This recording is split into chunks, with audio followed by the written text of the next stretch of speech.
Just before Christmas, I was having a conversation with someone who had just returned from Florida. And they recounted how when they were on their way down, they were at Patterson Airport in Toronto. And as we do, you go through or security check and so on. And as he and his family were going through the security check, a couple of aisles over, one of the security guards yelled, "Stop!" And he said the entire room froze. Nobody moved a muscle. And this poor fella that was going through the screener had forgotten to take some change out of his pocket. But he said the uncertainty was palpable, that there was a sense of fear amongst the people in that space.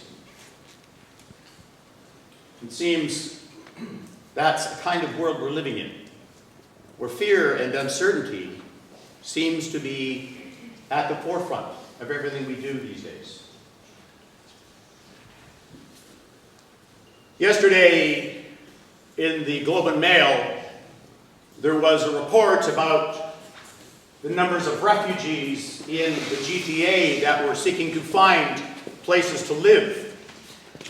And it named Oakville as one of those towns. And what it said is that there were very few places in Oakville where refugees were able to find a place to live, because once the landlords found out they were for Syrian refugees, they slammed the doors in their faces. Anybody else read that article? Yeah. On Friday in Vancouver, a group of 20 or 30 newly arrived refugees here in Canada had gathered when someone on a bicycle drove by and pepper sprayed them all. There's fear and uncertainty. This past week in the United States, when that person who happens to be running for the Republican Party, whose name I will not say, and I think they should take his name off that tower in Toronto, but anyway, that's another issue. At one of his rallies, a woman came in wearing hijab and wearing a t-shirt that said, "I come in peace." And she was run out of the auditorium to boos and catcalls and people waving signs for that guy in her face. And she was escorted by the security guards. We are living in challenging times, where fear and uncertainty seem to be imposing themselves on everything and everyone. Excuse me. It's a time that few of us have experienced in many, many decades.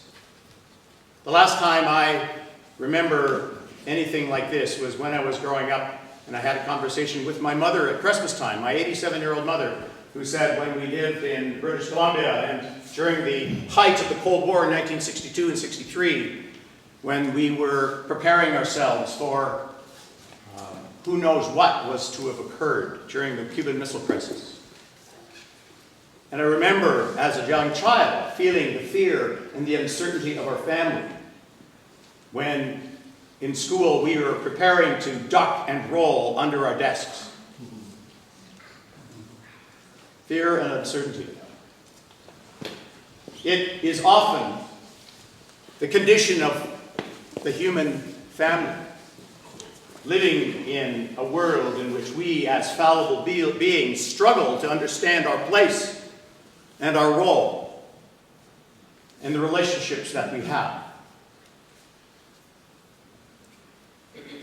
So today, Aiden and Kobe are going to be baptized. Baptism is the single most important event that we as Christians can participate in an action that provides hope, love, and compassion when at times we seem to be living with fear and uncertainty. When John the Baptist was preparing the way of Jesus, he said, "There's one coming greater than I, whose sandal I am not worthy to untie." Because it is in that person that we will find life beyond this fear that we experience collectively. And the people of the day, it's as it says in our gospel, the people were filled with expectation and they were questioning. They were hopeful. They were wondering, is this something that will be a great gift to us? That in the face of everything that they were facing as an occupied nation, that there was hope being brought to them in this action. Baptism is an outward, visible sign of the way in which God engages and connects to his human family. That in the action of baptism, Aidan and Kobe are making a public declaration that regardless of what may be faced in life, there is something beyond the fear and uncertainty that sometimes encompasses us.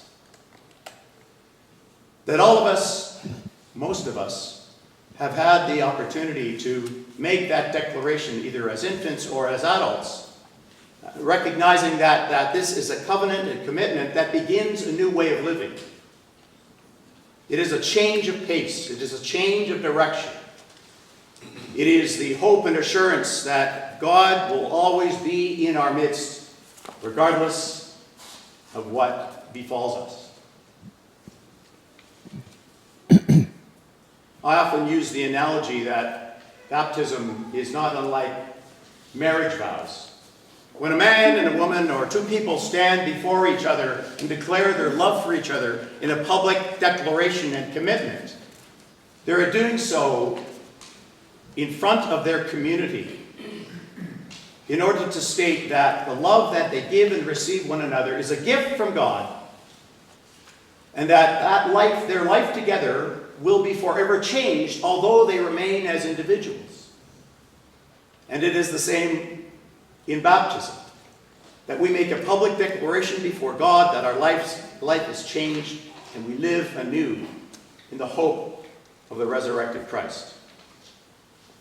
So we all collectively stand together as a community of people who are here to support Aidan, to support Kobe, to embrace them with the love of faith and love of the energy in this place, recognizing that we too have the commitment made for us as baptized people, that in the face of uncertainty and fear, God will always be there to embrace us and hold us steadfast.